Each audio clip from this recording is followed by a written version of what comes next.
This is the original esport racing game. This is iRacing.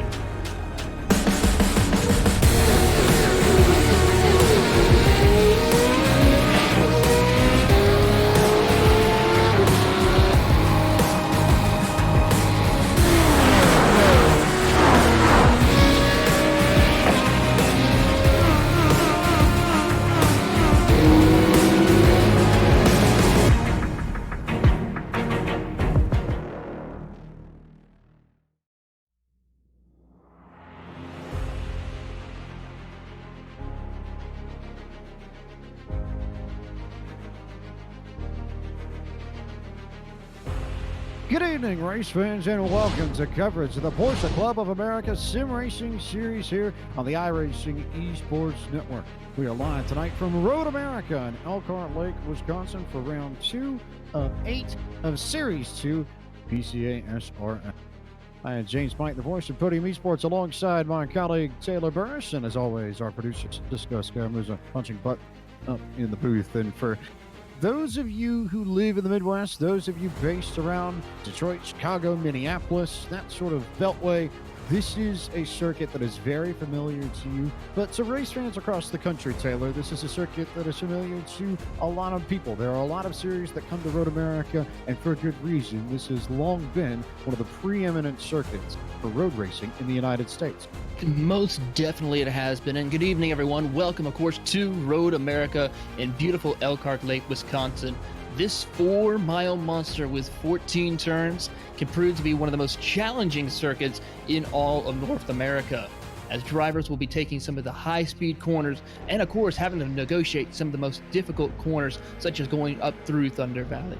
To give you the fantasy what it is like to give you to see what it's like to see here, we're getting ready to do this race here with the Porsche Club of Americas, and these Porsches by far have been showing incredible speeds, hitting in the 2-minute marks easily here tonight. That's what you get when you get the GT-LM cars and then you get the 911 RSR to build.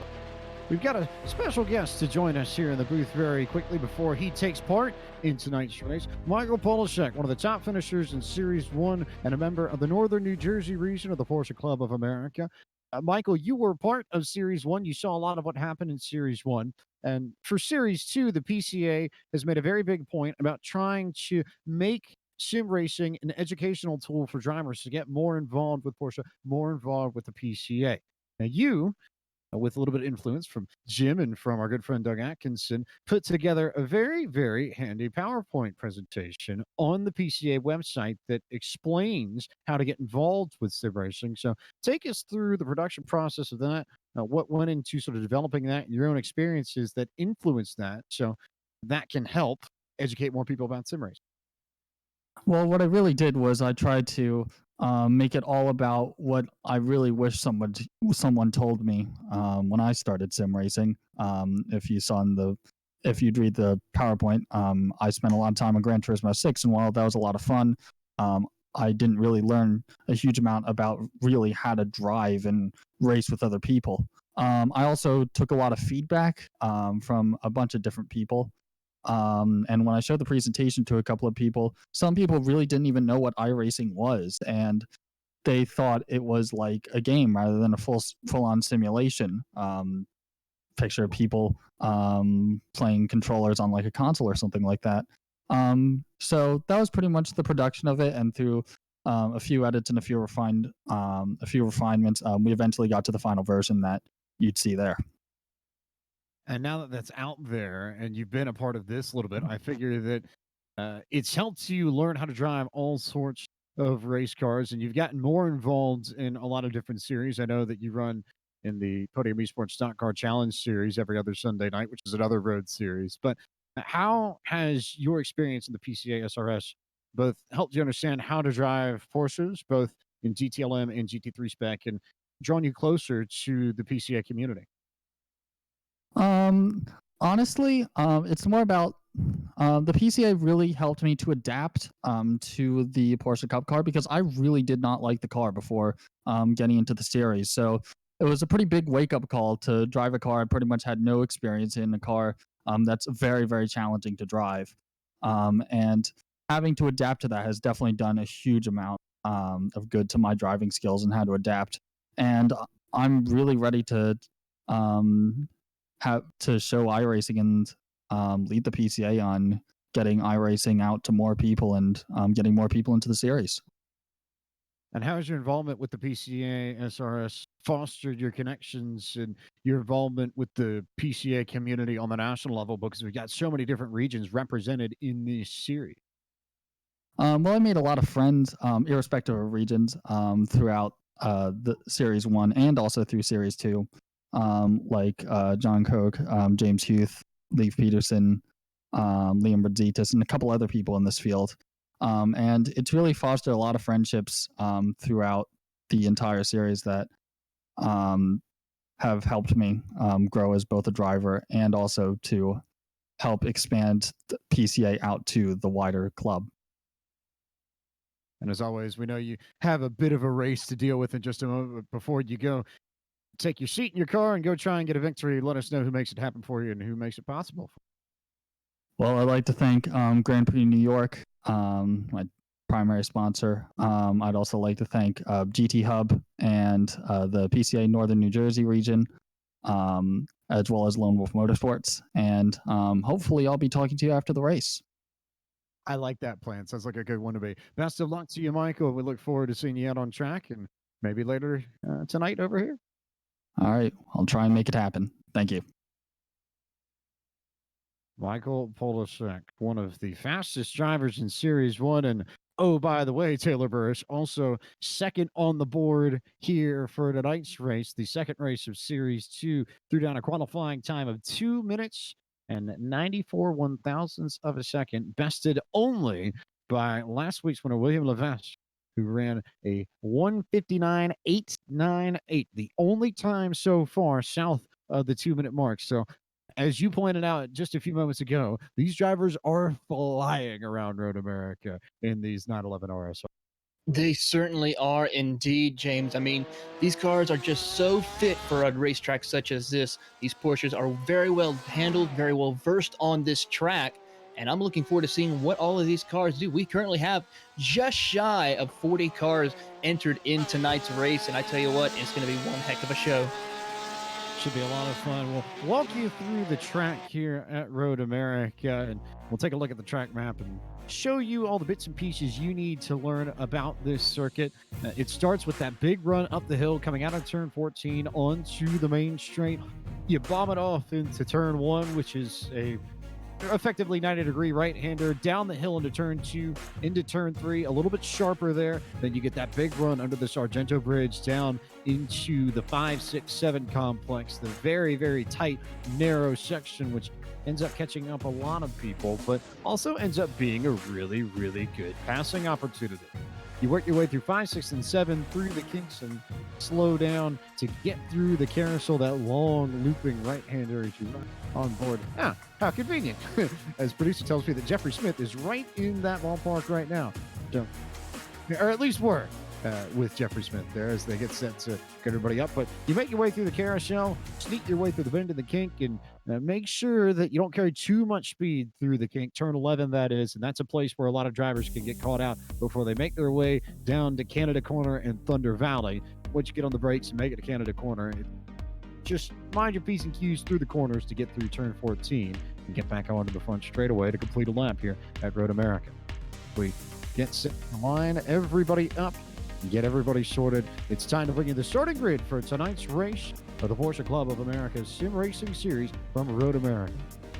William Levesque is your pulse that are in. Michael Polasek starts in second. Those two we've already talked about tonight. Gresham Wagner will start from the 3rd position, and John Cook will start from 4th. 5th will be the 12 of James Huth. Leif Peterson start from 6th. Both of those also veterans of Series 1, as is the 721 of James Patak, who starts in 7th. You will not miss his yellow plaid Porsche 911 RSR on track, guaranteed.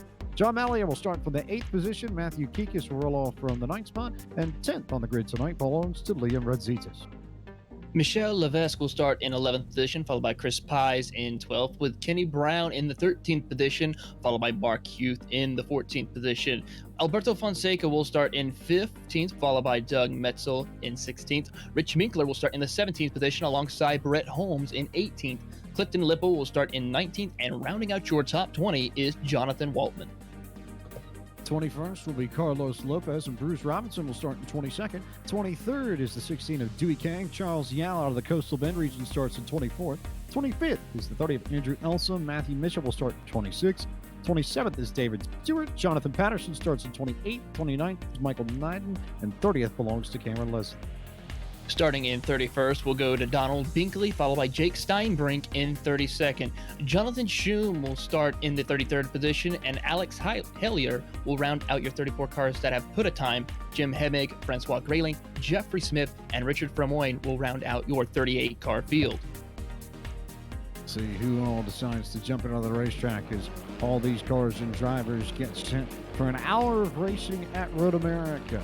Taylor mentioned it a little bit earlier, right at the top of the broadcast. This is a 4.048 mile, 6.515 kilometer circuit, very long by road course standards. 14 turns here at Road America, most of which you'll know if you hopped on a few minutes ago and got the chance to look at the track map and see what these drivers are going to tackle. We're going to race into the evening here. The sun will set a little bit, but we still should have a lot of daylight. We're running currently in sim on iRacing Day, the default day for all races in the sim. May 15th, 2019. Current in sim time is 15 minutes, 6 o'clock local time in Wisconsin.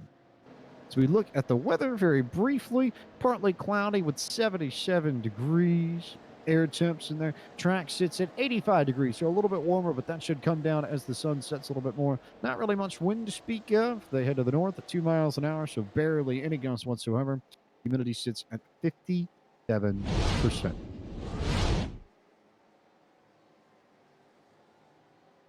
Taylor Burris.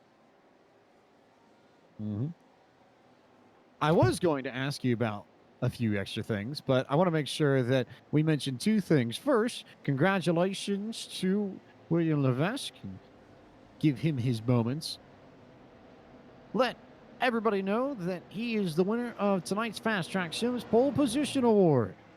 He gets bragging rights amongst the rest of the field and $50 courtesy of Fast Track Sims. If you're not familiar with Fast Track Sims and the high-quality simulator cockpits they produce, you can visit them at www.fasttracksims.com for more information.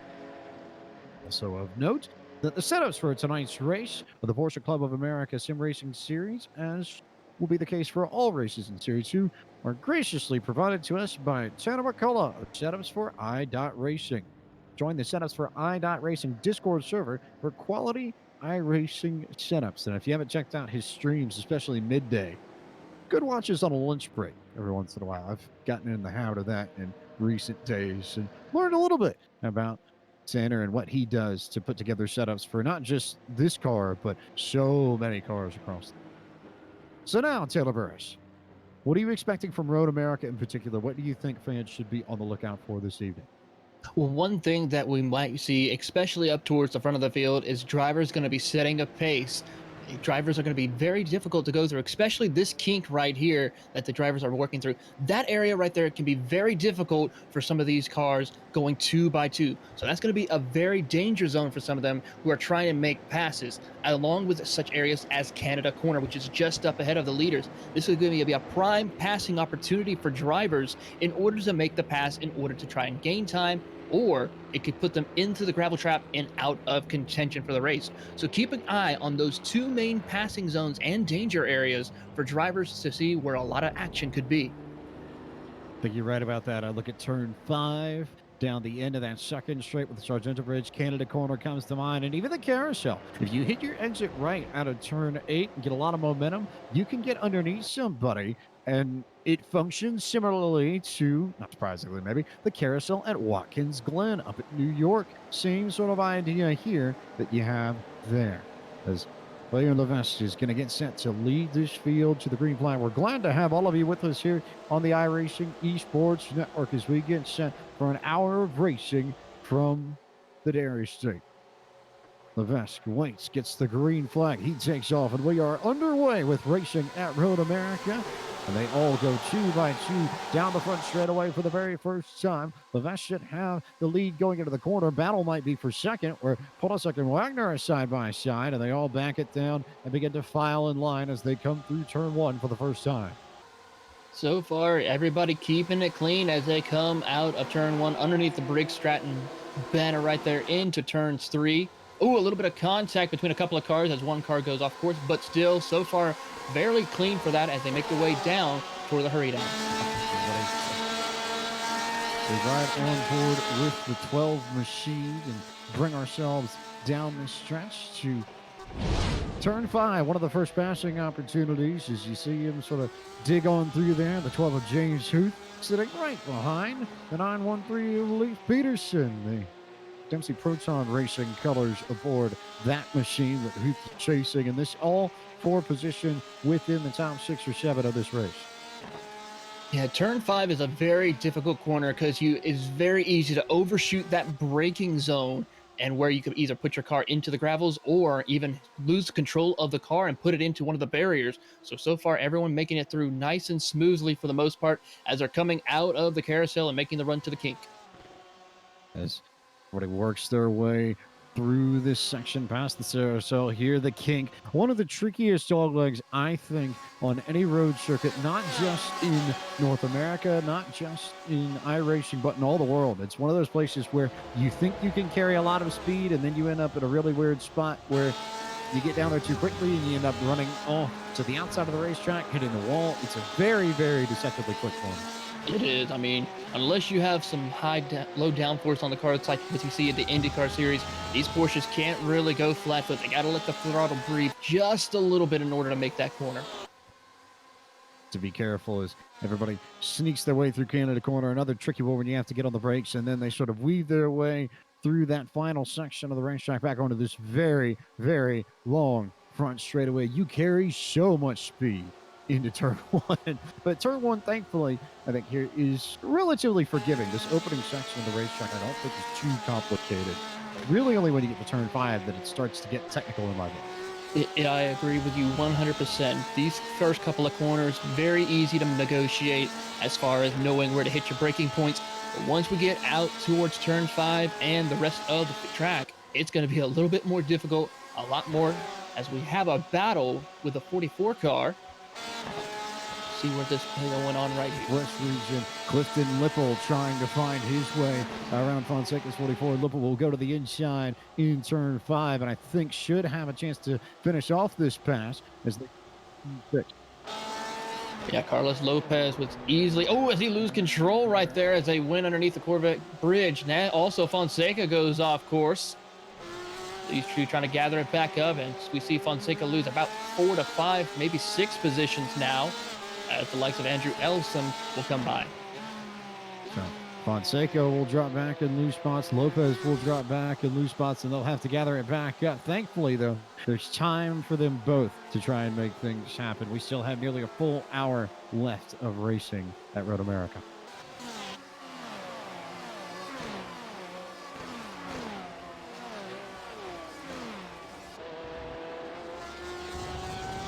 Riding on board with the 721 of James Patak, the, I suppose, famous within the PCA now, that plaid scheme that it likes to run. Sometimes it's red, sometimes it's blue, but this week it's yellow. Wonder if he might have had some of the cheese Council is so famous for in mind when picking his color this evening. But Patak currently having a pretty solid run here within the top 10. Sitting in the 8th spot, just about a second back of 7th place John Malia, and then another maybe half a second ahead of Liam Radzita. Yeah, these 3 cars have been doing pretty good right now as they've been in the top 10 for the start of these couple of laps. Looking at their lap times between Patak and also John Malia, both of them within less than a 10th between them as far as lap times. While Liam Radzita looks on, he has a little bit of work to do in that number 8 Porsche as they go underneath the Sargento's bridge down to the hurry downs and into turn 5. By that very, very tricky, slow left-hander that seems to catch so many people off at so many different times within. As we slide a little bit further back and try and find a really good battle between the 40 and the 45 machine, who tend to be nose to tail. It seems like a lot in this area. Yeah, this is Michael Polasek, who's currently sitting in that second position. He's trying to hold off the likes of Gresham Wagner and trying to find a way to keep up with the likes of William Levesque as they come out of the carousel, making the run to the kink. He was able to get a decent run out of there. Jumping out of the carousel can be very critical in order to help carry enough speed down this little straight before you get to the kink. It can either cost you a lot of time as far as losing position, or you could be able to pull away from your competition. So as we see from the likes of Levesque, he was easily been able to pull away from this competition, while we see Gresham Wagner trying to find a way, poking and prodding to find a weak spot to get by the likes of Polasek. Wagner definitely on hunt, trying to sort through and see if he can find some way to work with Polasek, but as it stands, he'll have to settle for making sure that John Cook of the 997 doesn't get around him. Yeah, right behind them is that battle for fourth between John Cook and Leif Peterson. Leif Peterson, as we talked about earlier, still running at fifth position. Very avid Porsche driver, seeing him running in several other sports car series. Knows how to handle this race car, has picked up a couple of great finishes, and he's doing quite a good job here tonight after not having the best run at WeatherTech Raceway Laguna Seca.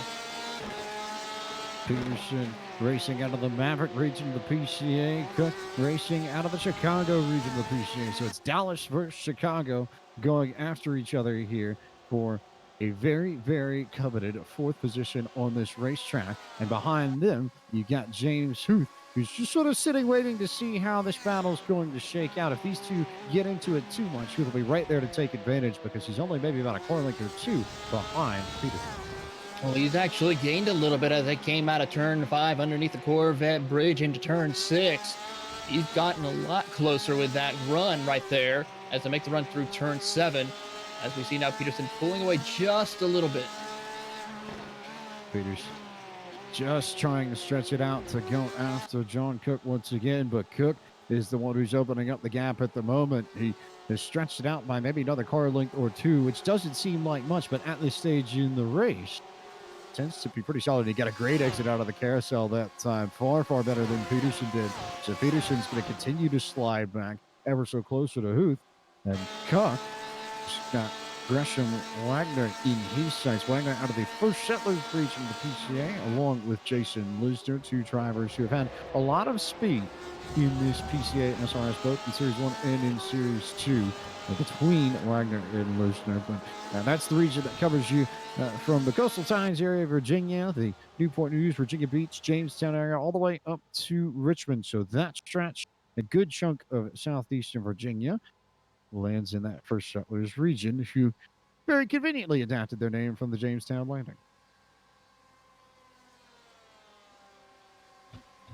As we're rolling into about a quarter of the way through this race, pretty much single file throughout most of the top 15, actually probably the top 20. Everybody just minding their P's and Q's, knowing it's still a long way to go, wanting to try to bring their cars home in one piece, as the rest of the field is actually coming down the front straightaway. Closest battle, I would have to say, is for that 27th position between Jake Steinbrink and Matthew Mitchell. These two are going side by side as they go down into turn 1. Here they go, almost a little bit of contact between him. Mitchell is able to make the pass coming out of turn 1 and start to pull away. Mitchell will try and pull away and get away just a little bit further, but Steinbrink not gonna let him go so easily unless Brett Holmes in the 06 can get to him. That's the next car right behind that 46, and Holmes should get a good run here into turn 5 if he just sits in the wake of that number 7 machine.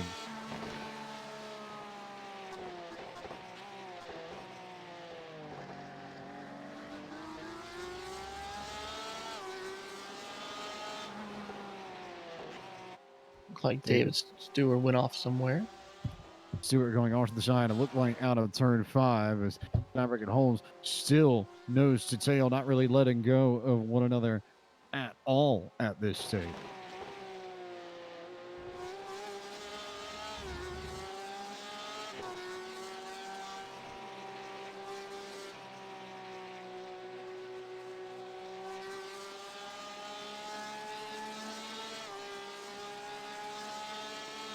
we'll sort through the racetrack here and see if we can figure out some other strong battles. And for the most part, looks like we've got a pretty good group. This top five hasn't really separated all that much, but there are some other good battles a little bit further back in this field as well. You've got Matthew Kikas and Michelle Levesque within a half second of one another. Same goes for Chris Pies and Mark Huth are just behind them. And then Dewey Kang and Charles Yao a little bit further back, also in good shape. But we'll focus in on this group here between Kikas and Levesque. See what they can do. Kikas out of the Carolina region of the PCA and Levesque of the Rensport region of the PCA. And brother to your race leader, William. Yeah, Michelle haven't really gained any position, just holding strong in that 11th position as they make it down the Marine sweeps into turn 5. Michelle trying to close that gap as they come out there underneath the Corvette bridge they're about to go. But Kika's doing a great job as he's trying to find a way to get by Liam Rositas, who's right in front of him. As these three cars are doing battle, putting on a great show as they're coming out of turn 7 and making the run down to turn 8. Chris Pies also in that group as well. Pies, if I remember serves me correctly, one of the drivers from the Lone Star region of the PCA, along with our good friend Doug Atkinson. But the Lone Star region covers the great city of Houston, Texas, and a little bit further north if you want to College Station. So very, very firmly Texas A&M Aggie country in that region in particular. But in either case, Chris Pies is their representative in Series 2 of the PCA SRS. So I'll try and put a good show on for all the folks watching down in the Houston area this evening.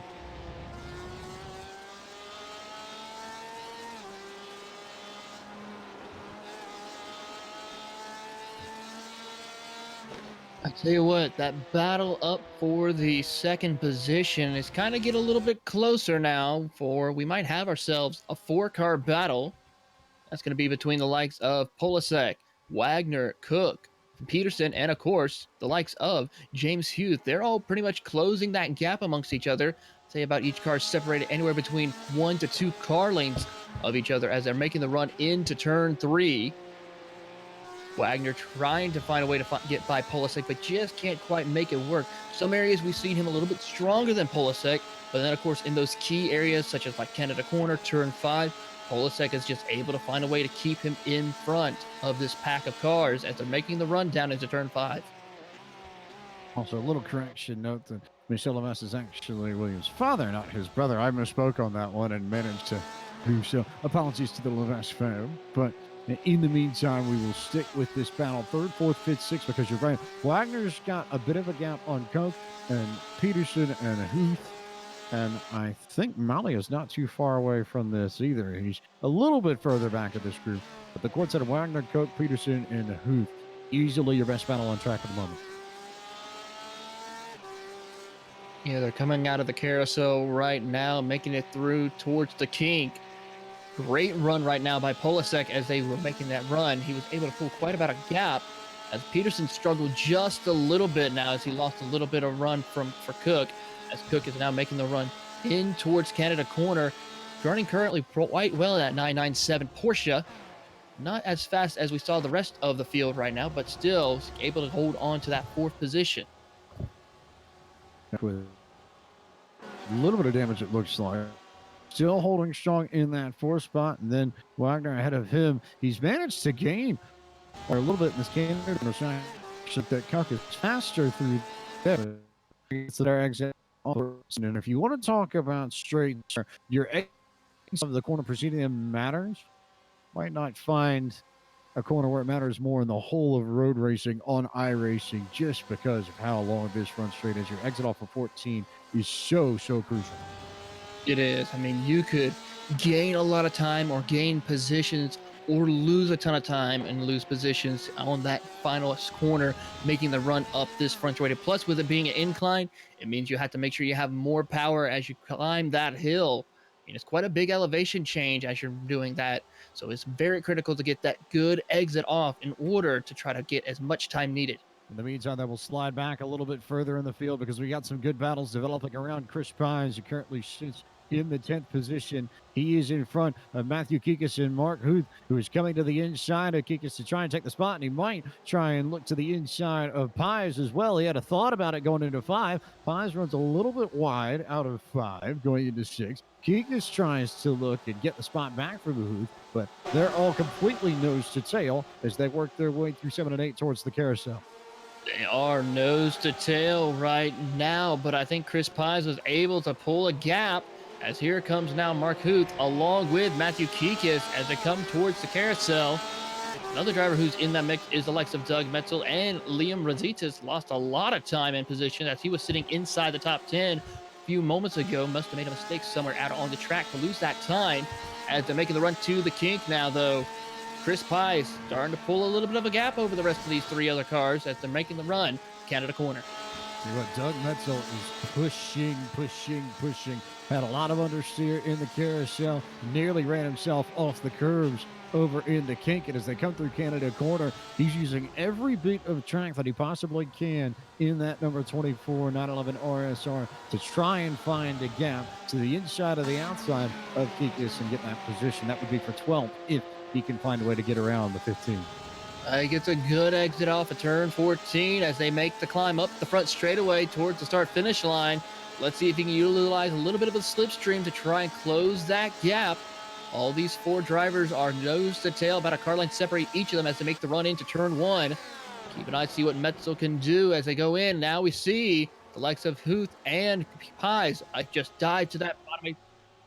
And Metzel got on the brakes a little bit too hard going into turn 1 and didn't completely loop it around, but he spun himself to the inside of the track, so he'll fall out of this group. And I had a hunch that may happen. I saw how hard he was pushing, trying to get around Kikas and company, and more often than not, it's very difficult to maintain that sort of intensity for an extended period of time. And Metzel falls back is no exception. There was a big move from Kikas. I didn't expect that to happen going into turn 5. He looked way down to the inside and tried to get something on Mark Huth. It was unsuccessful, and instead, that just brings Liam Rositas a little bit closer to the rear bumper of Kikas.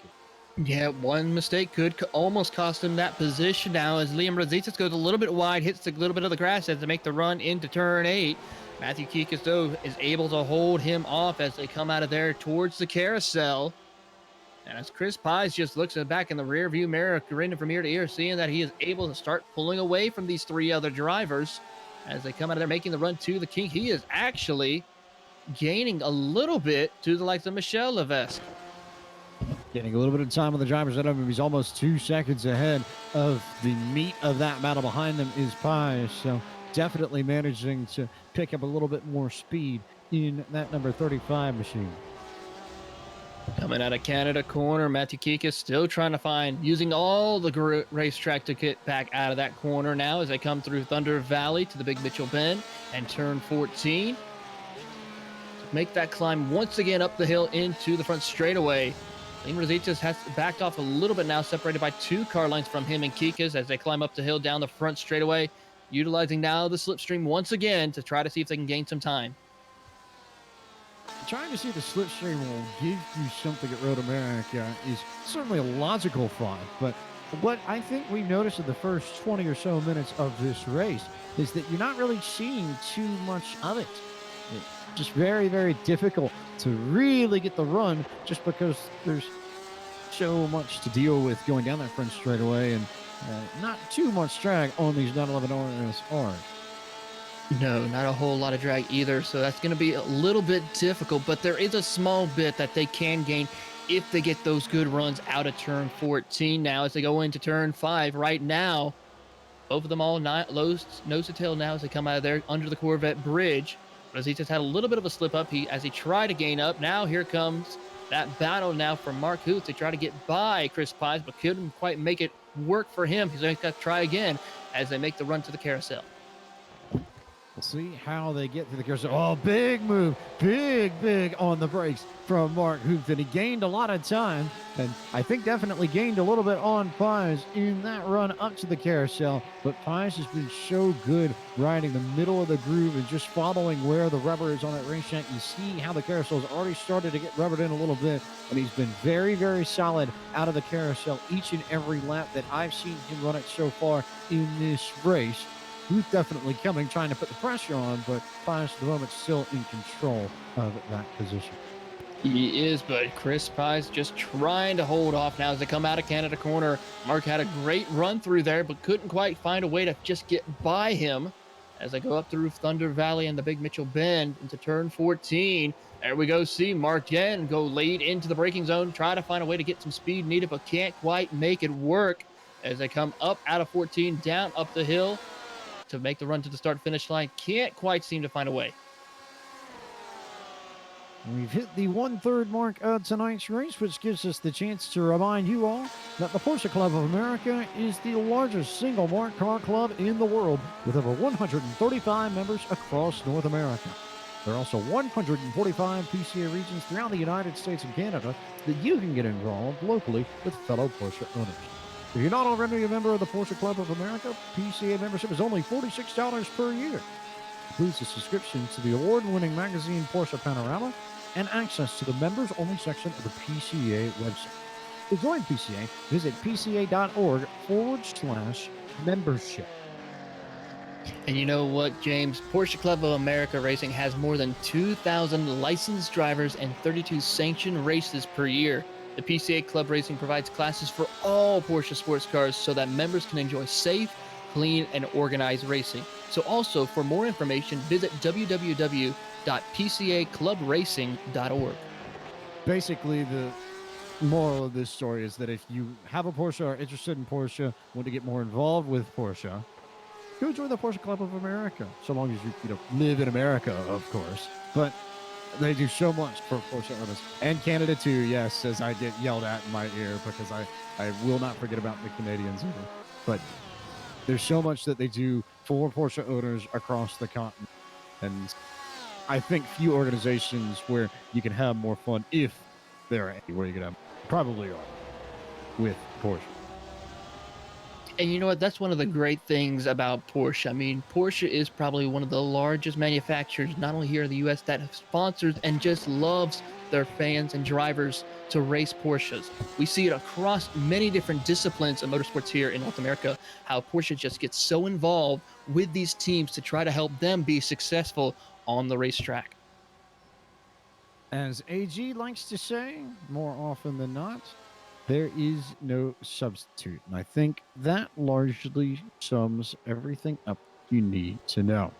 As we return our eyes to the racing, this group of Pies and Huth and Kikas and Rodzitas have sort of stayed put. They're still within a second of one another, and Huth is still trying to find a way around Pies, but has not been able to find any success just yet.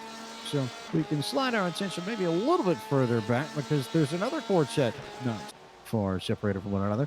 It starts with Dewey Kang in 18th, and you've got Charles Yao, Rich Minkler, and Alberto Fonseca. And I believe all four of these drivers are from west of the Mississippi, if my memory serves me correctly. Yeah, Dewey King and that pink pig paint scheme for his Porsche. Number 16 also trying to close into the back bumper to the number 22 of Carlos Lopez as they're making the run to turn 5. All these drivers doing a great job here trying to keep their nose clean as we see Kang now go to the inside into turn 5 and misses his opportunity. Has to go over the braking zone. He's going to lose all those positions he worked hard to, as we now see the likes of Charles Yao and now Rich Minkler try to get to it but couldn't quite make it work. So Kang went wide, I think, to avoid one of the lap cars and missed his entry into 5. Kang, one of the few in this group, not from west of the Mississippi. He's part of the metropolitan New York region of the PCA. But Yao is the lone representative of the Coastal Bend region, which takes care of everything down on the Texas Peninsula right in the Gulf of Mexico. So Corpus Christi, in Brownsville, all the places within there. Technically speaking, he, I believe, hails from Mission, Texas. Rich Minkler, we know from the Rocky Mountains region, Colorado, a little bit of Nebraska, a little bit of Kansas as well. And Alberto Fonseca from the Pacific Northwest region of the PCA, which covers the Seattle metro area.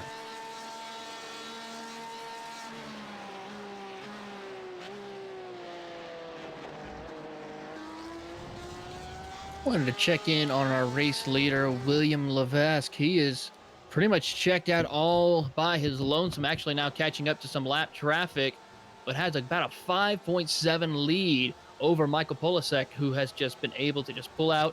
Once again, we see this world-class driver, pro license level driver, just absolutely putting on a dominating performance here tonight. So much speed, so much skill in the Vasquez. We have one car on pit road, the 00 of Cameron Leslie, I think, coming in for services. We start to see pit stops. Bruce Robinson also on pit road as well.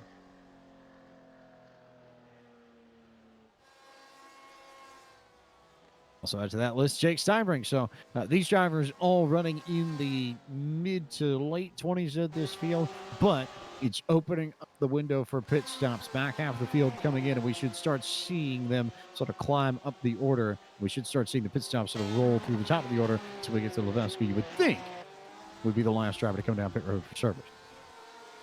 He probably might be, but he could pull a little strategy and decide to come down early. We are just a little bit over the halfway mark here tonight, as we now hit 32 minutes here at Road America.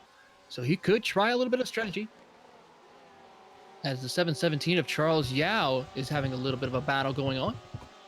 Yao in there trying to work his way around Carlos Lopez in the 22 machine. This is part of that group where everybody was just trying to sort themselves out amongst Dewey Kang and company. And Kang is still trying to recover from his incident a lap ago over in turn 5. Dewey Kang now just trying to find a way to catch back up to those two drivers in front of him. Can't seem to make it work. Dewey started in the 23rd position here at the start of the race, so has climbed his way up through the field and has his eyes set on the likes of Yao and Lopez, as those three drivers are going to try to battle it out. But Jeff and several other drivers have just pulled away from the rest of this group. So it's just now dedicated to these three drivers as they come out of turn 14. We see a few more drivers coming on the pit road this time by Michel Levesque is in. Doug Metzel is in as well. We'll see if any more drivers decide to bite and jump on the pit road. Jeffrey Smith in the 26 machine also coming down for service. A lot of the drivers towards the back half of the field deciding to make their pit stops, feeling like that might make them a little more comfortable to where they have enough fuel to help them get to the end. Some of them, though, might decide to stay out just a little bit longer, like we see for our top 5. They might stay out probably anywhere between the next 5 to 10 minutes to make their pit stops here for the one and only stop that they have here tonight at Road America. And looking at the times, Michael Polasek has been able to close a little bit of a gap on William Levesque. It was 5.7. Now it's down to 4.3. As the 44 will come down pit road for damage. That should be Alberto Fonseca, I believe. And a little bit of rear wing damage to the 44 machine. Not quite sure what happened to him, but in either case, coming down and making his one pit stop at the evening, probably to tweak that rear wing and get that 90 degrees perpendicular to the ground, get a little bit more downforce on his 911 RSR. Ooh, he went off in turn 1 the previous lap. Him and a couple of other drivers, by the looks of it, Rich Minkler and him made contact. So those two. Okay. Also hearing that James Huth spun out of the 6th position and just sort of looped himself around and is now a little bit further down in the field as we've got a whole host of drivers coming in towards the top half of the field. Kenny Brown, Mark Group, Christopher Paz, James Patak, John Malia, Leif Peterson, all in for service. So our first driver that was inside the top 5 has decided to pull the trigger to come down and make his pit stop. Let's see what he's going to be able to do, as we're now still waiting for our top 4, the likes of Levesque, Polasek, Gresham Wagner, and John Cook. All eyes on Polasek. He might be the first one to bite on pit road. He's been pretty quick to jump to pit road in every series he's run, both with Podium Esports and here in the PCA SRS. I would think he may look to come in within the next 2 to 3 laps. Almost figure that's a certainty given fuel ratios here and the way you want to space out your pit stops. But they'll come through the carousel. He's still got the position on Gresham Wagner. still holding in a very nice run for the first settlers region of the PCA, but they're still chasing Levesque and John Cook and Matthew Kikas, all just sort of in line behind this group. I tell you what, though, Gresham Wagner still trying to put a lot of pressure as he looks to the inside. That's going to be the outside lane for him, though. When they get to Canada Corner, they're going to go side by side. I think Gresham Wagner is going to try, but he goes wide. That's going to cause him to go into the gravel trap. Polasek will be able to get by back. Here comes John Cook now as they come up through Thunder Valley. I think Cook backs off, let him catch back up. So Cook and Wagner get to battle at it and get a chance to go after each other after Wagner had the outside position on Polasek, and they all come down pit road conveniently too. So I had a hunch that might happen. Oh, God. Wow, that was way closer, I think, than Wagner expected it to be. Polasek got on the brakes a little bit earlier than Wagner expected, and Cook ends up in the pit road wall just a little bit, not too much, but any damage here is going to be significant. Certainly won't help Wagner's case in the second half of this race. He's also stuck alongside, I believe that's John Cook indeed. Yeah, Coke, as they're almost... Yeah, those two almost could have made contact if they weren't able to sort themselves out now, as we see the top four right there coming on pit road. Who's going to be first? Most likely William Levesque will be able to be the first one off pit road, as we're waiting to see. There he goes. But what about this battle right here for second? As we now see, there goes Polasek, there goes Wagner, and there goes Coke. So they all come out in the order in which they came, and Wagner will now have the damage to deal with too. I have a feeling he's probably not terribly happy with Polasek for the way that panned out. But in either case, also of note, and maybe the most important thing here, Leif Peterson, by virtue of the short pit, managed to get around John Cook to take over the fourth spot. So Peterson now has fourth. Cook will slide back to fifth. They're all well clear of John Malia, who runs in the sixth spot. Malia about 7 seconds back of Cook.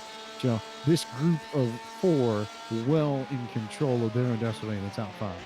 Well, also one thing is Leif Peterson has a lot more heat in those tires now. He was been able to stay out on the track for another lap before these guys came down pit road. So he has a little bit of momentum on his side as these drivers are trying to get their tires back up to temperature here as they're making the run in towards the carousel. And as they make their run towards the carousel, we've crossed halfway, and it is time to bring you tonight's iRacing Midway Race Break. Brought to you by iRacing, the world's leading online racing simulation. Developed for the beginning as centralized racing and competition service, iRacing organizes, hosts, and officiates races on virtual tracks all around the world. iRacing is home to a wide variety of officially sanctioned series, with racing from the Australian Supercars, the Cars Tour right here on the Podium Esports Network, IndyCar, IMSA, NASCAR, the World of Outlaws, and more. William Levesque is your race leader. He's been at the front of this field from the very beginning. Michael Polasek was our pre-race interview and has held down second from the start of this race. Gresham Wagner doing a very, very nice job for the First Settlers region, currently in third. John Cook out of the Chicago region started fourth and currently runs in the fourth position. The fifth spot in this race belongs to the driver of the number 997. As Peterson actually managed to clear Cook, and I'm blanked on that one, so Peterson in fourth, Cook in fifth. John Malia runs in the sixth position. Seventh is that oh-so-famous plaid machine of James Patak. Matthew Kikish out of the Carolina region runs in the eighth spot. Ninth belongs to Michel Levesque, the father of William and the other Rennsport region driver in this race. And then it's Christopher Pine in the Pink Pig machine, currently holding the 10th position. In the 11th position is going to be Mark Huth with also his brother James Huth in 12th position. In the 13th position is going to be Kenny Brown, who stayed there pretty much for the most part of the race, with Liam Rositas dropping back to 14th. Clifton Lipple is up on the move as he started 19th up to 15th here, with Doug Metzel in 16th. Carlos Lopez, also another driver, climbing up through the field in 17th. Right behind him is the likes of Charles Yao in 18th and Dewey Kang in 19th. Those two are still battling it out. And then rounding out your top 20 is Brett Holmes. 21st currently belongs to the 26th of Jeffrey Smith. Rich Minkler in the 36th runs in 22nd. A little bit of a battle right now between Brett Holmes in that 06 car. He's doing a little bit of a battling right now with the likes, I believe, of either Jeffrey Smith, nope, actually Charles Yao and Dewey Kang, as they're making a run down towards turn 7 and 8. These three cars are starting to get nose to tail now as they make the run towards the carousel. So Holmes and Yao had their little battle. We'll resume with the Midway race break. Jeffrey Smith runs in 21st, as we said. 22nd belongs to Rich Minkler in the 36th. The 7 of Matthew Mitchell runs in 23rd at the moment. 24th belongs to the 386 of Bruce Robinson. Jake Steinbrink has had a nice race. He's up nearly 10 spots and currently runs in 25th. Jonathan Waltman currently runs in the 26th position. Jonathan Schum in the 97 sits in 27th. Michael Neiden in the 71 is in 28th. 29th. Working his way back up to the field is the 44 of Alberto Fonseca, and 30th is the 31 car of Donald Binkley. In the 31st position, a lap down also is John Patterson. 2 laps down in 32nd is going to be the likes of Alex Hellier. And then, of course, in 33rd, 3 laps down will be Cameron Leslie with Andrew Elsom and David Stewart, both out of the race. They're going to come home in 34th and 35th. And that concludes tonight's iRacing Midway race break. With over 80,000 drivers on the service and over 80 laser scan tracks and cars to choose from, iRacing is the original esports racing game. For more information, visit iRacing.com today. Coincidentally enough, they announced new Class B stock cars, which in real life are here at Road America this weekend, conveniently enough, just a few hours ago. So full update coming in the Q4 build, which will release the first week of September in a few weeks' time. As the 31 Donald Binkley has decided to take it for a spin, he is able to try and recover it here, able to get back out onto the racetrack and continue on, like we brought out, sitting in that 30 position, the first car 1 lap down. He shuffles his way through everything. We'll continue to poke our nose to the field, see where the good battles are. Currently sitting with Gresham Wagner in the 3rd spot, who is still trying to work over Michael Polisek. These two have been inseparable all night long. And Polisek managing to keep the spot for the moment, but Wagner has not let him go at all this evening, and I have to believe there's more between those two, especially since it was contact with Polisek that gave Wagner the damage on the left front of his 911 RSR. So, don't necessarily know there's a little bit of bad blood there, but there's definitely been a lot of close quarters, tough racing throughout this event between those two. There he goes, looking to there as they go through turn 5, though. He had a little bit of a bobble right there as they come out under the Corvette bridge. There you see Wagner late into the braking zone, just trying to carry as much speed for the corners before they hit the apex, while we see Polisek just backing it off just a little bit to get the good run-off corner exit. Making sure that he gets a really solid run-off corner exit, especially through here, this oh-so-critical entry into the carousel. Would you see Polisek very much mirroring the line that Chris Pies ran through there a bit earlier, maybe a little bit further down to the inside on corner exit, but for the most part it's that same sort of run through the middle, and then you pull yourself down low before you make this run over towards the kink and then to Canada corner. And as they do that, Gresham Wagner is just trying to find a way to see if he can do the same thing, but make sure he makes it through the corner a little bit. Can't quite make it work right there as he's about a car length as they come out of there. Wagner just trying to find a way to get by the likes of Michael Polisek to see if he can take a shot at the leader of William Levesque. See if anyone can run down Levesque in these final 20 minutes. The problem is that Levesque is now 6.3 seconds ahead of Polisek. As Polisek and Wagner come down the front stretch to continue their battle for P2 and P3. And as they work lap traffic, it's going to be all on Levesque, I think, just to maintain the status quo that he's put forth both in the first race at Laguna Seca and in the second race of the PCA SRS Series 2 at Road America, which is quick laps, fast laps that are faster than anybody else, and just making sure you don't necessarily even have to push at this point. Just find a good rhythm and settle in for the final 20 minutes of this race.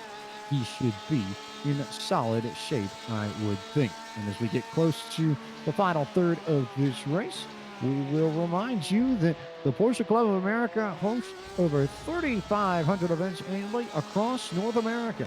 Between the 10 national events and the thousands of regional events each year, there's a PCA event for every Porsche enthusiast.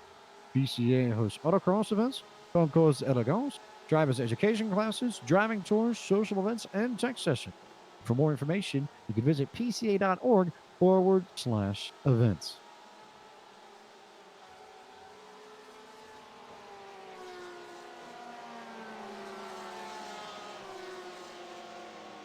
Also of note, we won't bring him out just yet, but Taylor Burris, I don't know if you heard a little bit earlier, but since we're, near a lake, I figured that the quack have to be a little bit louder this week than they normally would be. I would have to agree with you 100%. I think our little friend is ready to come out. Just about. We'll bring him out in just a few moments, but not before we take a look just to see where your other strong battles are through this field. We talked a lot about Polisek and Wagner and Koch and company. You got a really good one between Michel Levesque and James Huth. Those two running nose to tail through the kink on their way down to Canada Corner. Might be a chance for Huth to get a run on Levesque and maybe pull something at Canada Corner, depending on how he plays it. But he gets on the brakes early to make sure that he doesn't overshoot the corner. And he's going to try and run down Levesque in this final stretch to turn 14. He is doing everything that he can as they come up through Thunder Valley and to the big Metro Bend as they now come up to the back bumper of Jonathan Patterson. He's going to cause a little bit of a checkup between the two. They're going to go side by side, 3 wide now, as we see Levesque have to give way. Same thing with James Huth. Now they're going to go side by side down the front straightaway. Who's going to be the first one to blink before they get to turn 1? I think it's safe to say that we see these two are going to be not giving an inch. Now here comes Levesque backing off just a little bit to let by James Huth as they go into turn 1. There was absolutely nothing that Levesque could have done about that. He caught Jonathan Patterson right on the apex into turn 14 and had to check up. There was nowhere he could have gone. It was the best break that James Huth could have received because he managed to just flat-foot it through 14, go right between the middle of those two cars as they came up the hill onto the front stretch by the start-finish line. And by the time they were in turn 1, he was well clear of Levesque to take over that 11th position. The problem is that Levesque has the opportunity to get him back in this 5 and 6 and 7 complex if he so chooses. But for the moment, it is Huth who now has 11th. So Levesque that now runs in 12th. But overall, between these two, they gave a lot of great sportsmanship, giving and taking, as we saw the likes of Huth was get there to get by, but also did not want to try to make any contact with Levesque. And then, of course, Levesque kind of had to just let him go through before they go to turn 1 because it is very difficult to go side by side in there. Have to be very, very careful about that as Levesque caught the grass in the middle of the carousel and had to step out wide just to catch the rear end of his 911 RSR just a bit. So Huth will continue on and begin to gap Levesque by not a huge margin. It's now up to about 6-7 tenths of a second, but it's still about a second ahead of where he was on track relative to Levesque the lap before, where he made his move in turn 14. He's got a lot of work to do and not a whole lot of time left as we're closing into the final 10 minutes here tonight. As Huth is starting to pull away, has to now watch out for the lap traffic of Alex Hellier, who just went off, of course, on turn 14, though. He's easily going to get by him as they go down the front straightaway. They'll work their way around Hellier, and they will continue down the front straightaway into turn 1.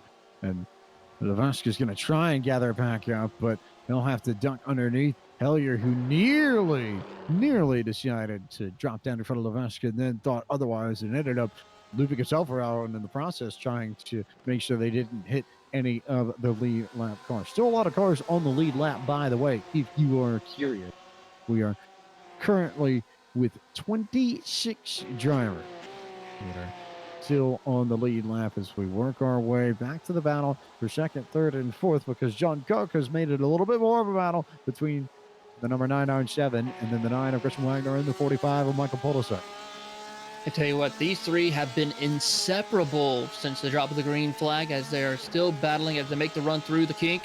Wagner might be just as close as he was when he tried to make that pass into Canada corner where he made that mistake. Let's keep an eye, see what he does. We see now Polisek makes a little bit of a defensive line there as they go into Canada corner. We see Polisek hits the breaking points just right. Wagner does the same. Couldn't quite make it work as Koch can't quite seem to find a way to close that gap. They all sort their way through. I think now, with 15 minutes to go, it's time. Taylor Bird, would you be so kind and do us the honor? Of course. Ladies and gentlemen, it is time to cue the Chuck. As we bring you tonight's Porsche Club of America Sim Racing Series trivia question. And as always, as you see Wagner get a good run on Polisek into turn 1, we remind you of the rules before we play. Make sure everybody's on the same playing field before we fire off trivia for the city. First is that employees and contractors of Podium Esports LLC are ineligible to participate. And second is that only the first response from participants shall be counted. You get one response per person per broadcast, and any responses after your first will be deleted from chat. So think before you speak. So if you speak and you are right, there is another coveted Porsche Club of America hood badge up for grabs, courtesy of the National PCA. It's a simple question for you this week, and it looks ahead to 2020 when everybody gathers in the summer for marquee event of the PCA each year, the Porsche Parade. We want to know where the 2020 Porsche Parade will be held. So punch that into chat. Be the first one to say it correctly. You'll go home with Porsche Club of America hood badge.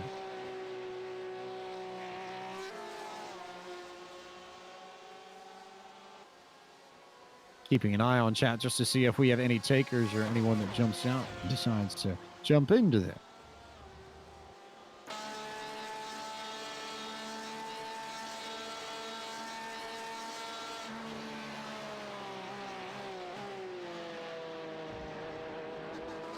See no takers just quite yet right now, but I tell you what, it's still been the same battle between these top two right here of Michael Polisek and Gresham Wagner as they make the run into turn 14 once again. Oh, we got a winner. Do have a winner indeed. Jeff S. jumps in and nails the location. Palm Springs, California is where the Porsche Parade will be held in 2020. So everybody in the PCA, make your plans to head west to California and say some form of famous California lyric, whether or not it's California Here We Come, or we're going back to Cali, or, insert something here. I probably dated myself. Hopefully no one ends up at the Hotel California or California Dreaming because they're actually there, right? Of course. I was hoping you'd make a joke about it because I feel like if you're trying to go to the Porsche Parade and you end up at the Hotel California instead, you're probably going to have a bad time. I don't know, but I've heard it's such a lovely place, though. Have you now? I have. Interesting enough.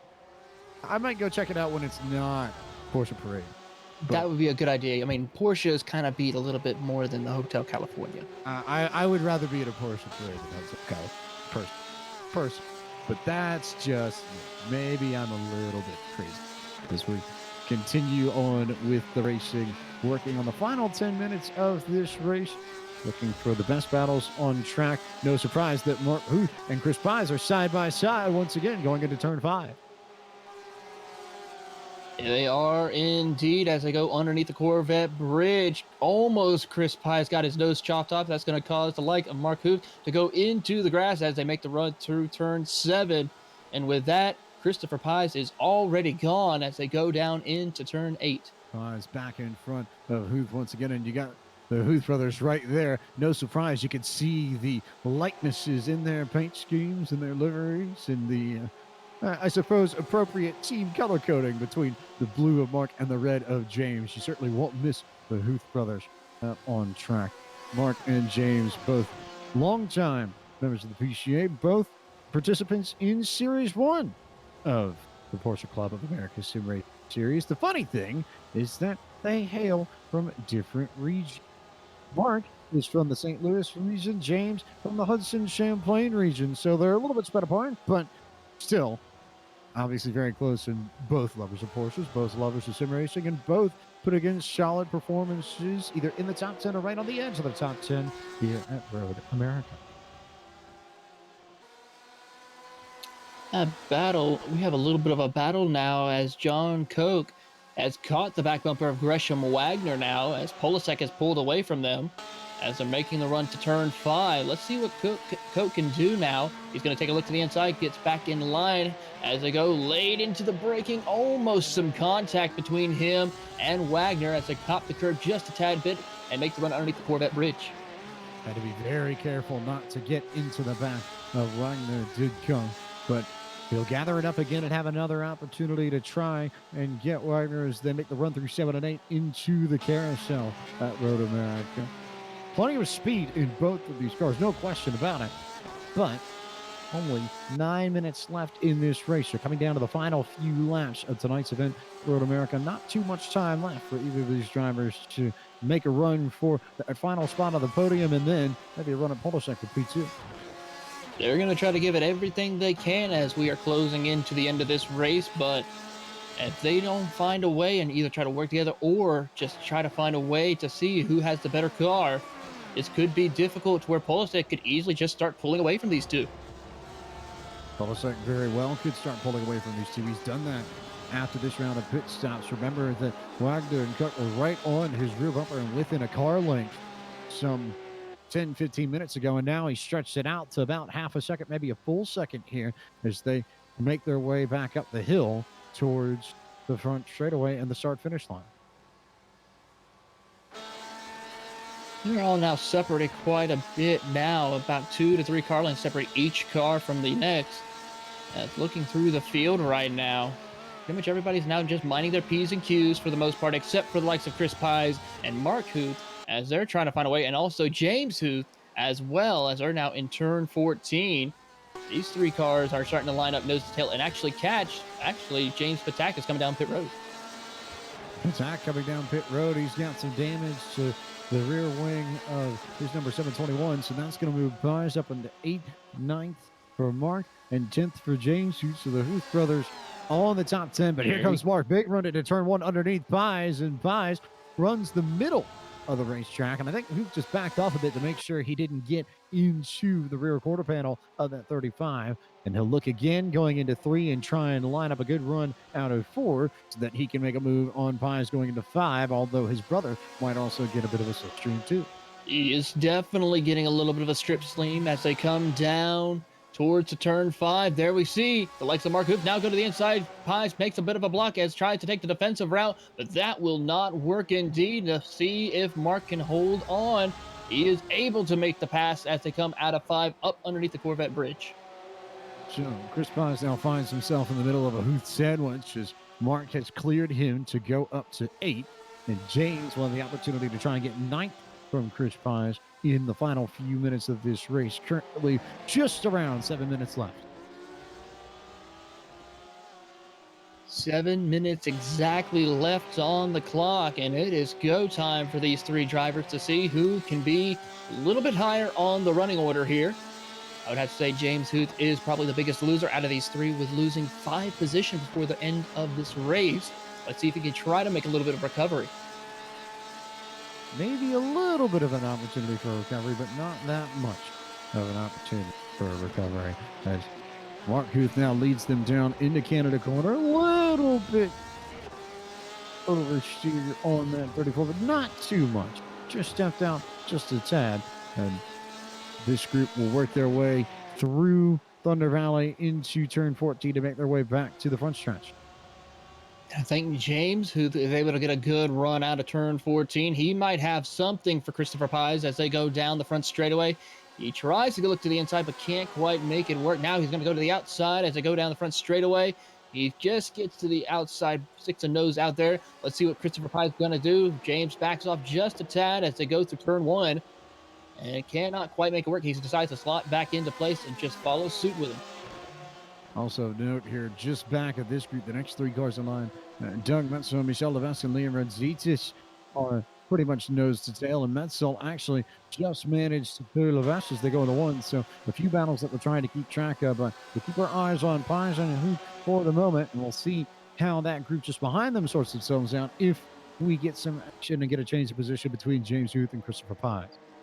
Yeah, Levesque tried to look to the inside going into turn 4 underneath the likes of Doug Metzel, but couldn't quite make it stick. Not much there.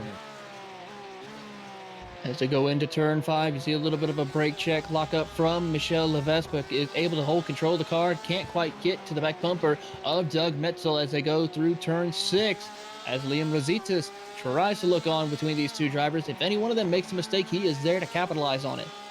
Metzel recovering from his self-leap in turn 1 earlier in this race. He's just about got all the track position back that he had, and certainly has pace. I think it's just been a matter of balancing the amount of effort that he's put into each lap tonight, as Levesque gets a little bit sideways in the carousel further back as him. But Metzel definitely quicker, I think, than both of Levesque and Rositas, and that could be your other really good battle right around the top 10 for position, as Prize and Hoop are a little bit more spread out, not by much, but definitely more spread out than Levesque and Rositas, who currently sits maybe a car like back of the 93.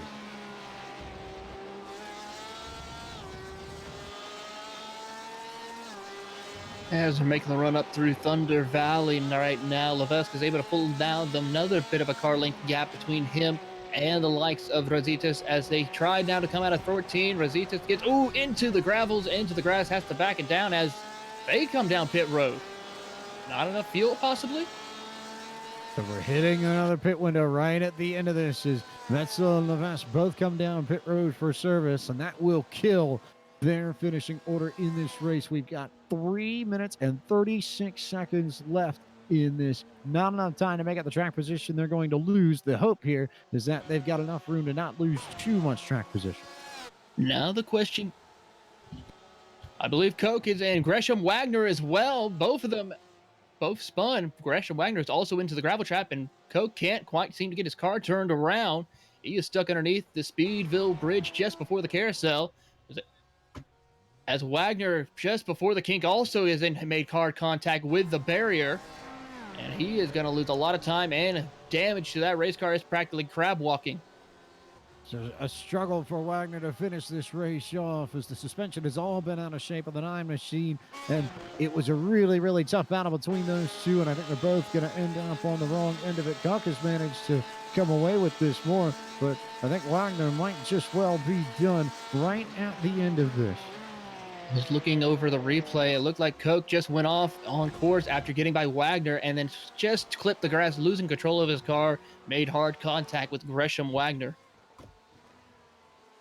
Really in it here. There was just nowhere for Wagner to go. He's minding his own business, and Koch came back onto the racing line and got right into him and ended up placing him in a lot of trouble.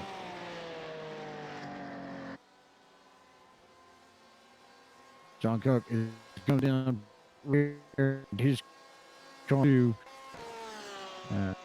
we see everybody.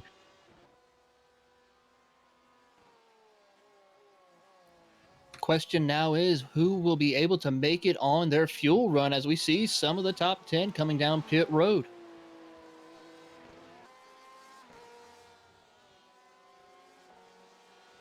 Of note, John Malia here came down.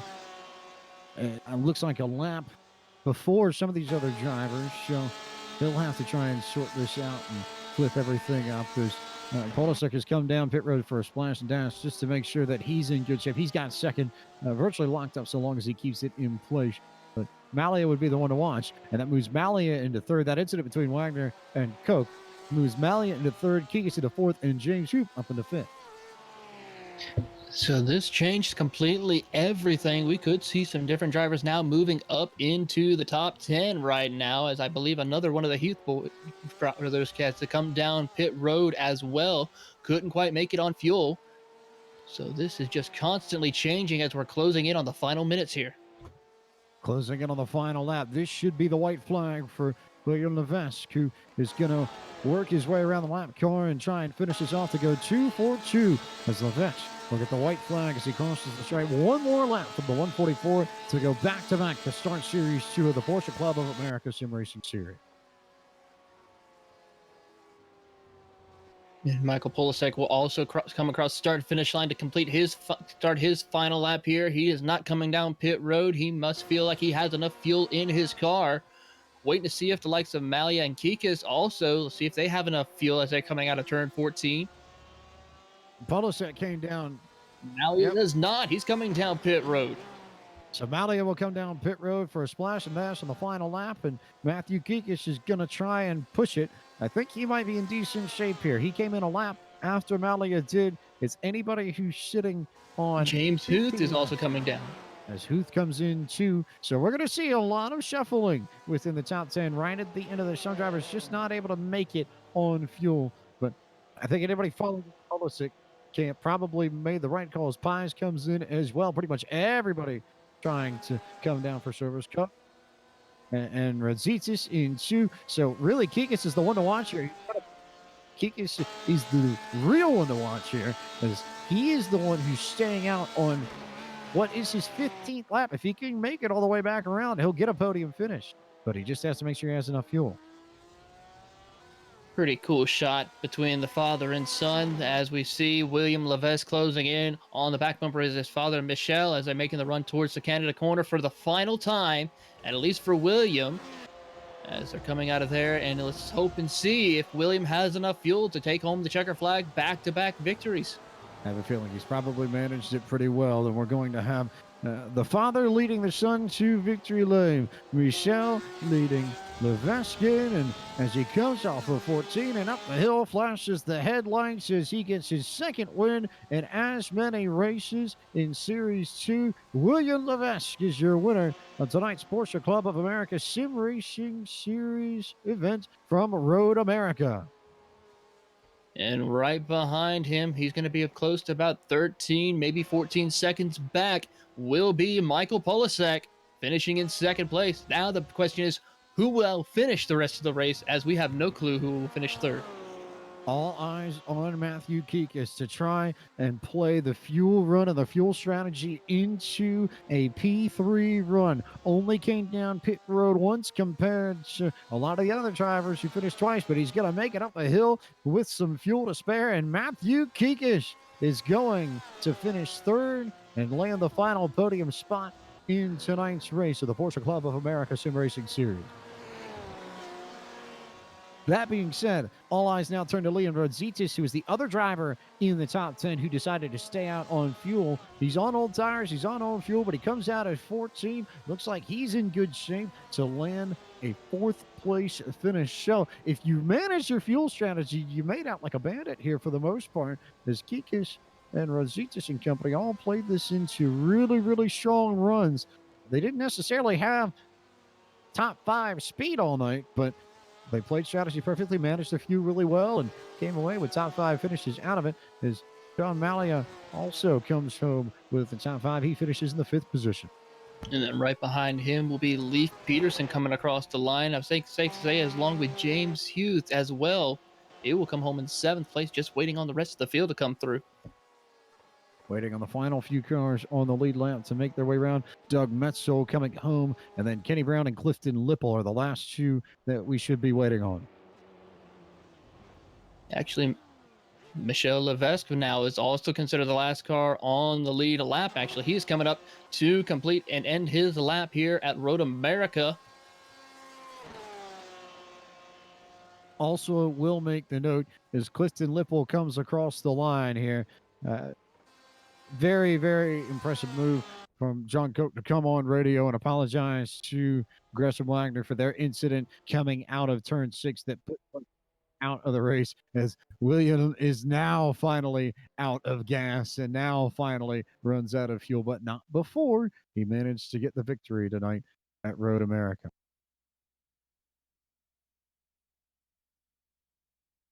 Do you think that everybody has come across the start-finish line? So it gives us the chance to take a quick commercial break, but don't go anywhere. When we come back, we'll have your full field rundown to tell you where your favorite driver finished and talk your top finishers in tonight's race.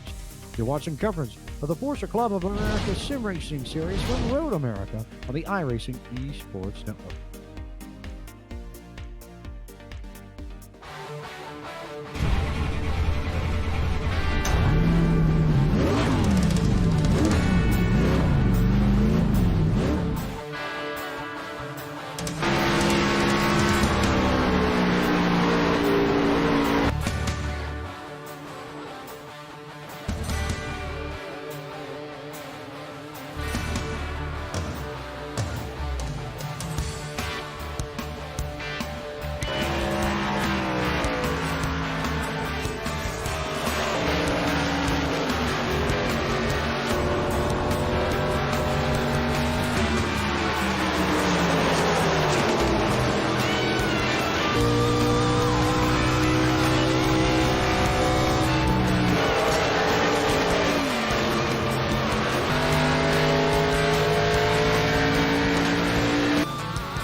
The lady in black. Yarborough's trying to pass. Tail Yarborough's over the wall. The track too tough to tame. They're parked for the debris and there was nowhere else to go except through it, and I slid in the back of them and hit them. Darlington Raceway. 367 laps. 500 miles. Everybody standing, waving on. Cale Yarborough, his 5th Southern 500 victory. Two-time Winston Cup champion Terry Labonte at age 46 will take the checkered flag and win the 54th Southern 500. The Southern 500. A legendary track. A legendary race. Now coming to Podium Esports. Qualifying on August 26th. Heat racing begins August 27th through 29th. All leading up to the main event on Labor Day. Earn your stripes at the Podium Esports Southern 500. Register today at podiumesports.com.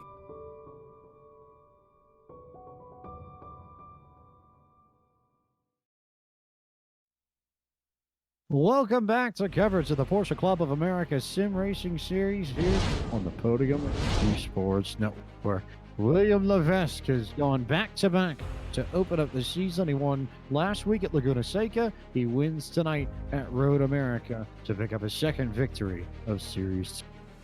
At this point, we'll go through the full field rundown to tell you where your favorite driver finished. And we start, of course, with Levesque, who comes home in P1 after starting there. Michael Polishek talked to us on the broadcast, said he hoped to be speaking to us at the end of the night. He will be by virtue of his second place finish.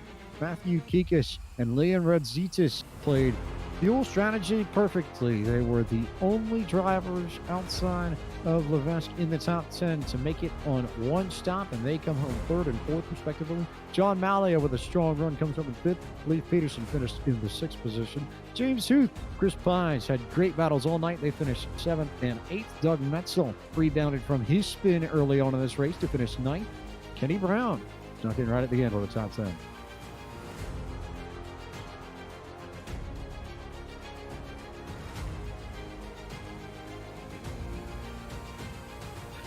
Michelle Levesque will come home in 11th position, followed by Clifton Lipple in 12th as the last car on the lead lap. John Cook will come home in 13th, one lap down, followed by Charles Yao in 14th.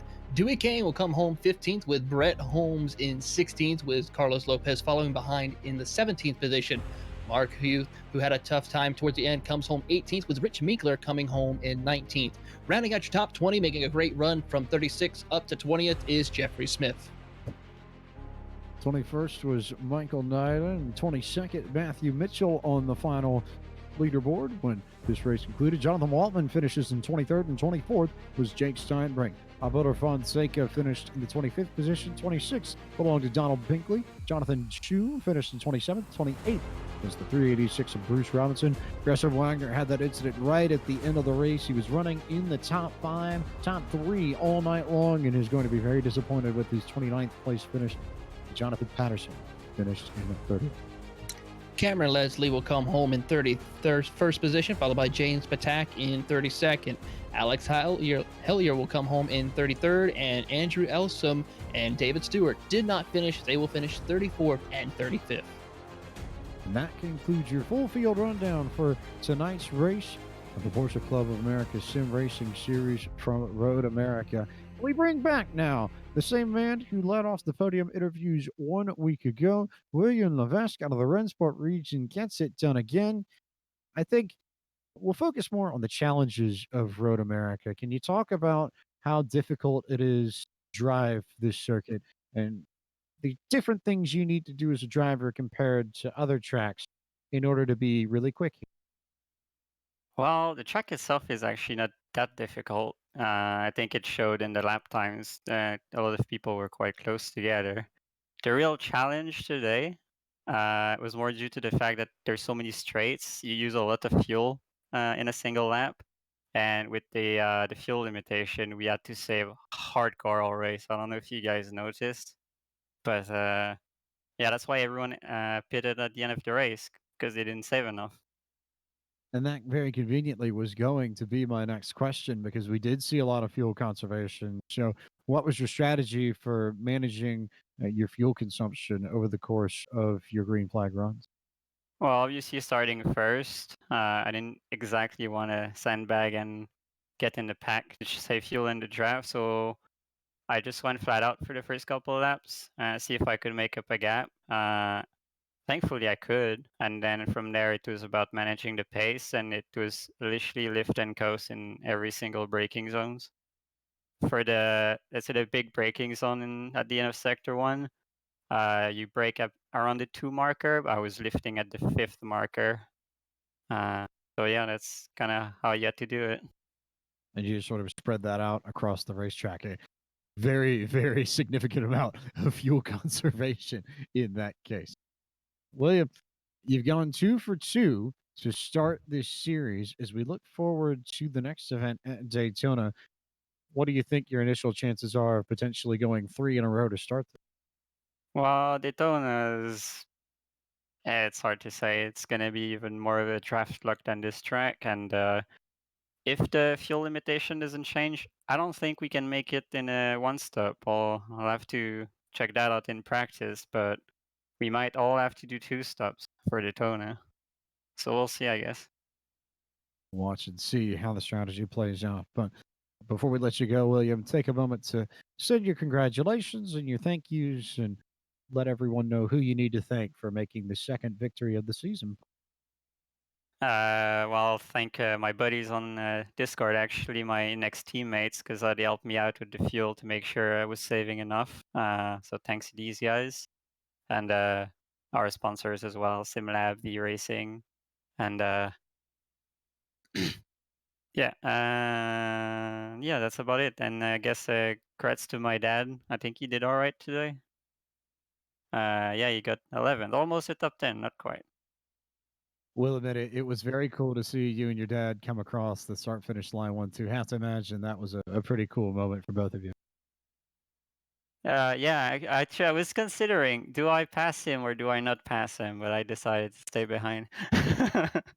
It made for very good visuals. You made for a very good race, and you give us good reason to congratulate you. So, William, from everyone at Podium Esports and the Porsche Club of America, congratulations on your Hey, victory this evening, and we look forward to seeing you 1 week from tonight in Daytona.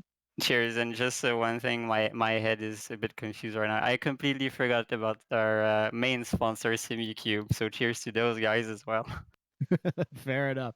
Can't argue that. Thanks so much for the time, William. All right. So William Levesque comes home P1, and we can bring him in now because he said he wanted to be talking to us at the end of the night, and he is. Michael Polasek finishes P2. Taylor Burris. Here with Michael Polasek. And Michael, great effort. You were able to stay in that second position, but you did have to battle quite a little bit with the likes of Wagner and Koch. Tell us about, though, how your race went. Basically, throughout my test races, I knew that I had to save a ridiculous amount of fuel throughout the entirety of the race. From ever since lap 1, my entire philosophy was just save fuel, save fuel, save fuel. I was trying to catch Levesque at the start of the race and try and stick onto his bumper, but he was just too quick for me, and he was able to pull away from me at the start and then save fuel. So pretty much I was just driving my own race, not really caring about the guys behind, because I'm sure that they're just going to stick behind me and use the draft to save more fuel. After the pit stop, I saved much more fuel, and eventually, with about 5 to go, then I could start pushing and leave them for dead.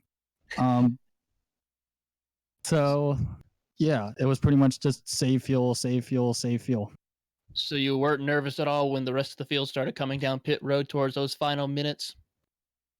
Not really. I knew that once I had 5 to go and my fuel situation was under control, I had that race on lock. So, well, that's very good. Well, before we let you go, is there anyone you'd like to thank that helped you put on these great races, as well as help you to be able to run from week to week?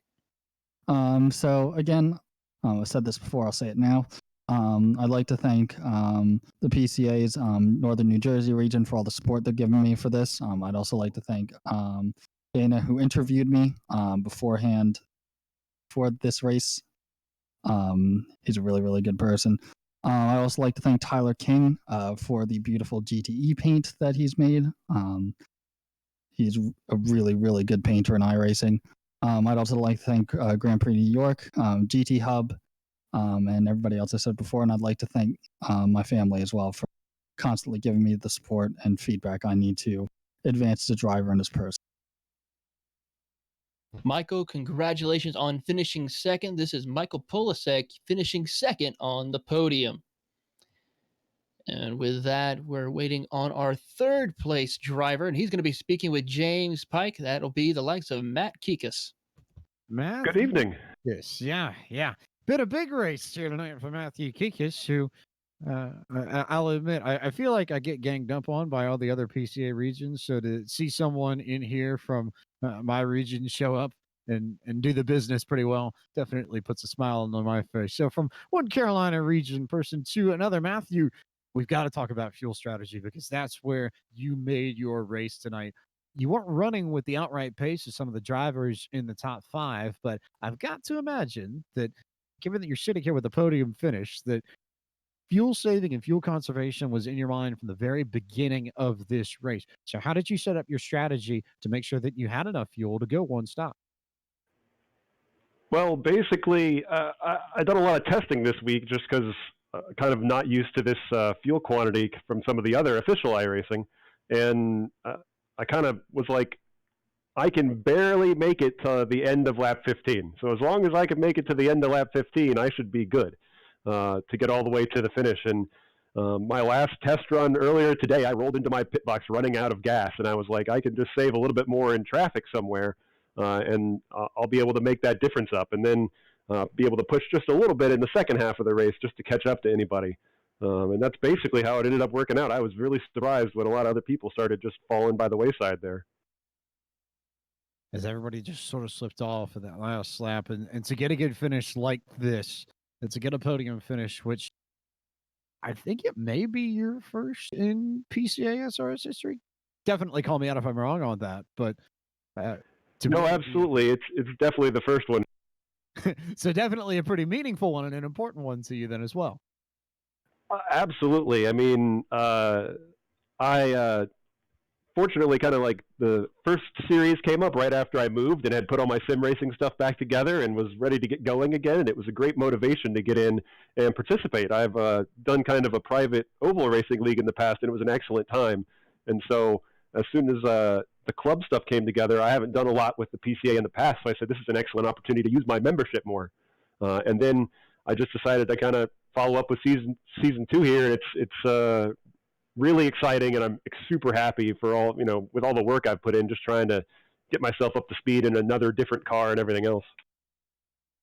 It's been a lot of fun too. Can't argue with that one either. So, Matthew, before we let you go, as always, take a moment to send you thank yous, your shout outs, and let everyone know who makes it happen for you. Yeah, just thank you to my wife and the rest of my family that are watching. The opportunity to do my kind of unusual hobby on YouTube in front of everybody that can watch is really, really fun. And that's really everybody I have to thank. It's an excellent, it's really fun to be able to show this to everybody instead of just kind of hanging out on my own in the house. I can definitely attest to that one because I've been in that spot a few times myself. But Matthew, I'll send the congratulations your way down I-40 from everybody at Podium Esports and the Porsche Club of America. Congratulations on your podium finish, your third place run tonight. We look forward to seeing you 1 week from tonight in Daytona. Thank you guys very much. Have an excellent evening.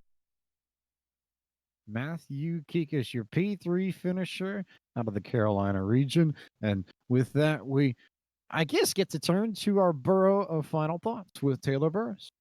Well, some of the gems that we saw here tonight at Road America is that fuel strategy did come into play towards the end of the race, as a lot of drivers ended up losing out on some valuable points and positionings. And of course, it seems like, can anyone beat William Levesque? We saw maybe a little bit of that from Michael Polisek as he tried his best to close the gap, but that will have to be the big thought and question throughout the entire season. Who can stop William Levesque? That's the question on everybody's mind right now, because he's the only one who's been able to get to victory lane so far, and someone try and break that streak next week at Daytona International Speedway. The road course at Daytona is where we are on Labor Day weekend, Friday night, August 30th, 9:15 p.m. Eastern. If you've made it to a beach house or a mountain house and are looking for something to do on Friday night, certainly tune into the iRacing Esports Network for round 3 of Series 2 of the Porsche Club of America Sim Racing Series. Before then, though, everybody here at Podium Esports has a little bit more racing that we will take care of before then. First up, Sunday night, we'll have our second round of the Stock Car Challenge Series powered by iRacing iFlag from Road Atlanta. That's the Class A stock car on road courses, the Cup car. It's known by most people. We'll go to Road Atlanta this Sunday night, August 25th. It'll be at 8:30 p.m. Eastern start for that. And then we'll have our broadcast of the NASCAR iRacing Series from Darlington next Thursday, August 29th, 9 p.m. Eastern. Both of those you can find on our regular home, the Podium Esports Network, which you can log into 24/7, twitch.tv, Podium Esports. Also of note, registration is still open for the Podium Esports Southern 500, the Class D K&N stock car for 367 laps, 500 miles on Labor Day proper itself. You can go to podiumesports.com/Southern-500 to learn more about that and register if you're so interested. But that should be a lot of fun as well. And that is actually going to be broadcast here on the iRacing Esports Network. So we're going to be on YouTube for the main event. Qualifying kicks off next Monday night for that. So still some time to get involved with that if you're so inclined to try and tackle the track today. That will do it for tonight's broadcast of the Porsche Club of America Sim Racing Series here on the iRacing Esports Network. So, for everybody at Podium Esports, for DJ Lyon, Gary Sexton, John Theodore, for our producer this evening, Cisco Scaramuza, for my colleague up at the booth, Taylor Burris, James Pike, the voice of Podium Esports. Thank you so much for watching tonight's broadcast of the Porsche Club of America Sim Racing Series. We look forward to seeing you next week, right here, same time, same place, from Daytona International Speedway.